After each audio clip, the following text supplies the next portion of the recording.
திருப்பாடல்கள் அதிகாரம் 63. கடவுளுக்காக ஏங்குதல். கடவுளே, நீரே என் இறைவன், உம்மையே நான் நாடுகின்றேன். என் உயிர் உம்மீது தாகம் கொண்டுள்ளது. நீரின்றி வறண்ட தரிசு நிலம் போல என் உடல் உமக்காக ஏங்குகின்றது. உம் ஆற்றலையும் மாட்சியையும் காண விளைந்து உம் தூயகம் வந்து உம்மை நோக்குகின்றேன். ஏனெனில் உமது பேரன்பு உயிரினும் மேலானது. என் இதழ்கள் உம்மை புகழ்கின்றன.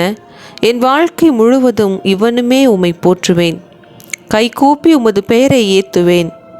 அரசுவை விருந்தில் நிறைவடைவது போல என் உயிர் நிறைவடையும்.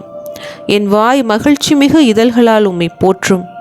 நான் படுத்திருக்கையில் உம்மை நினைப்பேன். இரா விழிப்புகளில் உம்மை பற்றியே ஆழ்ந்து சிந்திப்பேன். ஏனெனில் நீர் எனக்கு துணையாயிருந்தீர்.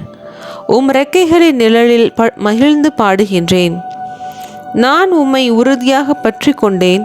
உமது வலக்கை என்னை இறுக பிடித்துள்ளது.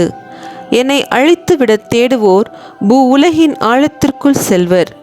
அவர்கள் வாளுக்கு இரையாவர், நரிகளுக்கு விருந்தாவர். அரசரோ கடவுளை நினைத்து களி கூறுவார். அவர் மேல் ஆணையிட்டு கூறுவோர் அனைவரும் பெருமிதம் கொள்வர். பொய் சொல்வோரின் வாய் அடைக்கப்படும்.